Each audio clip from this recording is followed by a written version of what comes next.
Hej, jag heter Martin, jag är ultralöpare.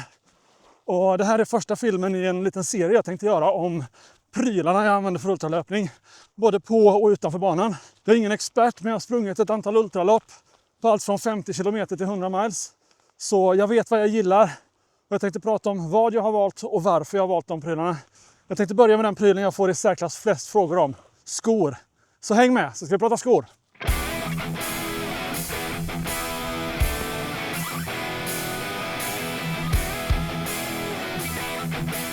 De absolut vanligaste frågorna jag får är 1.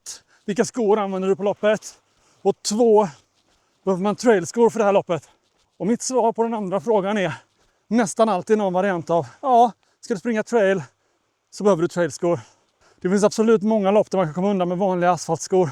Men du kommer ha mycket trevligare upplevelse och kunna få ut mycket mer av loppet om du faktiskt har skor anpassade efter det underlag du ska springa på. Det finns flera fördelar med att välja trailskor framför asfaltskor på trail. Dels är det ju greppet. Det är kanske det mest självklara som folk tänker på. En grövre sula som ger bättre grepp på ett varierat underlag. Men dessutom så har de ofta lite hårdare sula där du känner underlaget lite bättre. Det vill säga de har inte samma mjuka dämpning som ett par asfaltskor har. Och det kan också vara en fördel för med den mjuka dämpningen så känner du inte av underlaget lika bra. Och då är det svårare för kroppen att parera. Det vill säga det är lättare att trampa snett och göra bort sig i trailen. Dessutom har de flesta trailskor någon form av dränering av vatten. Så att får de in vatten så rinner det ut. Och de har även en lägre vattenvikt. Det vill säga de suger inte åt sig vatten på samma sätt. Och det är inte bara en fördel vid vad utan även vid lerig och blöt mark eller regnväder. Så på grund av det så kan det vara en fördel att ha 2 par skor. 1 par för lite hårdare underlag, asfalt eller hårt packade grusvägar eller andra platta plana ytor där det inte är någon större risk att trampa snett och där man kanske inte behöver det extra greppet som dobbarna ger. Och 1 par för trail när man är mer ute på lite ojämna underlag och lite mjukare underlag som kanske sticker iväg ifrån en. En annan fördel med att ha 2 eller flera par skor är att man också kan börja införa någon form av skorotation. Det är också bra för fötterna och kroppen att springa i lite olika skor vid olika tillfällen. Så därför är det också bra att ha lite olika skor.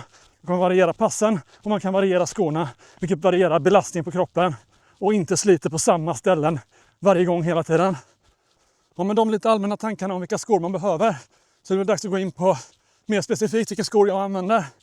Och det är väl här det är viktigt för mig att skjuta in att jag inte är sponsrad av något märke, utan det är bara skorna jag har valt och som passar mina fötter och som jag har märkt funkar väldigt bra för mig.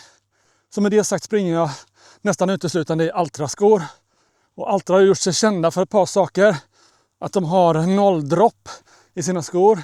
Det innebär att det är lika högt i tån som det är i hälen.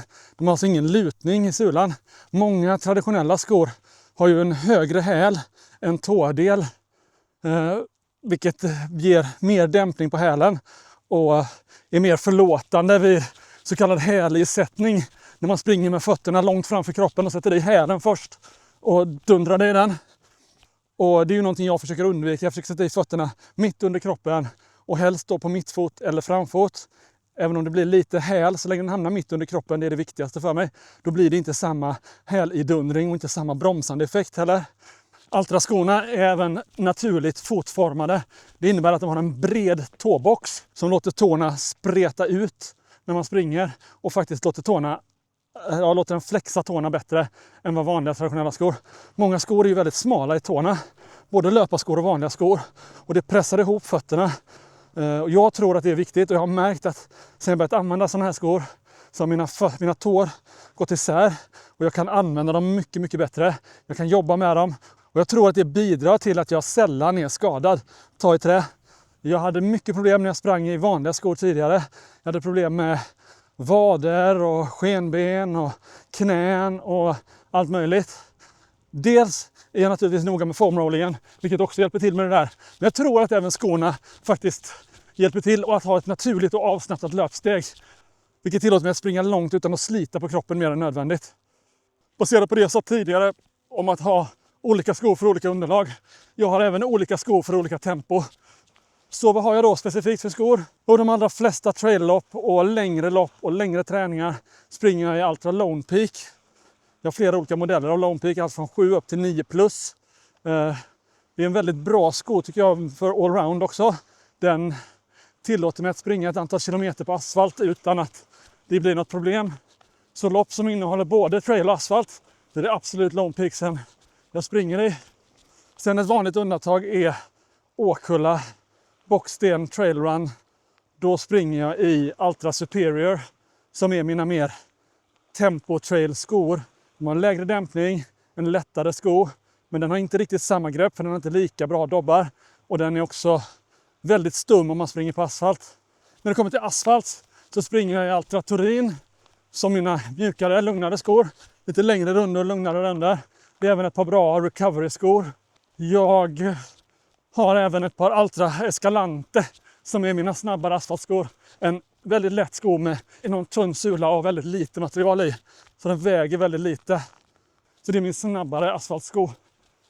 En sak som ska sägas om Altra-skor eller den typen av minimalistiska skor som Altra är att om man vill gå över till det så ska man inte slänga sina gamla skor, köpa ett par minimalistiska skor och bara börja springa i det rakt av. Det är bara att be om att få problem. För hälsenor och tår och fötter är inte starka nog för att springa så utan att du tränar upp dem. Så vad jag skulle göra är, eller som jag gjorde när jag gick över till den här typen av skor, var att jag köpte ett par och så sprang jag några rundor då och då i dem. Säg en lite kortare runda i veckan till att börja med. Och kände efter och jag kände att hälsenorna fick jobba, fötterna fick jobba. Jag blev väldigt trött i fötterna av att springa i dem. För det är tårna inte vana vid att jobba och fötterna inte vana vid att jobba på det sättet.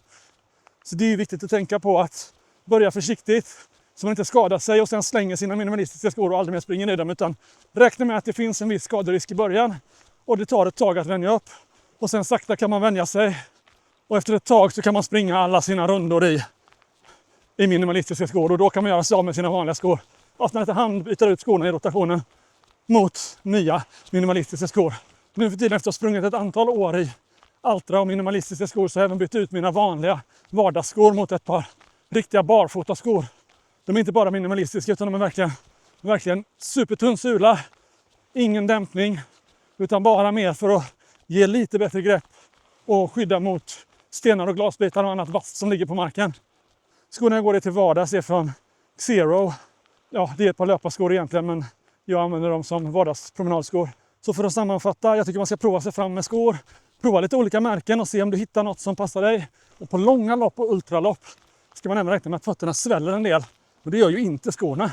Så därför kan det vara bra att ta en halv till en storlek större skor än vad man är van vid. Ett bra tillbehör till skorna som är bra också, framförallt om man som jag har lite problem med att man gärna, jag vet inte, det är någonting med mitt steg. Det smätter upp små kvistar och stenar och barr och annat som hamnar inne i skon. Och då kan det vara en fördel att ha damasker till skorna. De är också väldigt bra vid vadning och väldigt leriga partier. Där man får lite större tilltro till att man får med sig skon upp ur slukhålen igen. Till Altras skor så finns ett par damasker som passar till det systemet med en liten kardborrfästning i hälen. Och sen en krok där fram som man fäster i antingen skosnöret eller en liten ögla som finns på en del modeller. Så det var mina tankar om skor. Vad tänker du om skor? Berätta gärna i kommentarerna. Vad använder du för skor? Vilka tycker du passar bra? Vad tycker du om det här med minimalistiska skor eller barfotaskor? Jag vet att det är lite kontroversiellt och vissa älskar det, vissa hatar det. Jag har inställningen att man får tycka vad man vill. Men det funkar för mig med minimalistiska skor. Om man inte springer ofta och inte springer långt så absolut använd vanliga skor, använd vilka skor du vill. De som passar din kropp. Jag tror inte det är värt besväret kanske att börja jobba med barfotaskor om inte man har besvär av skorna. Men har man besvär så är det absolut en väg att prova och jag tycker det har funkat väldigt bra för mig. Och därmed vill jag tacka för mig för denna gången. Och som sagt, det kommer fler filmer om mina prylar inom kort. Så gillar du det så tryck på gilla-knappen. Och vill du se mer filmer så tryck på prenumerera-knappen om du inte har gjort det. Och är det något speciellt du vill att jag gör en film om så skriv en kommentar här nere, ska jag se vad jag kan göra. Och med det sagt ska jag springa hem. Så ses vi i nästa. Hej då!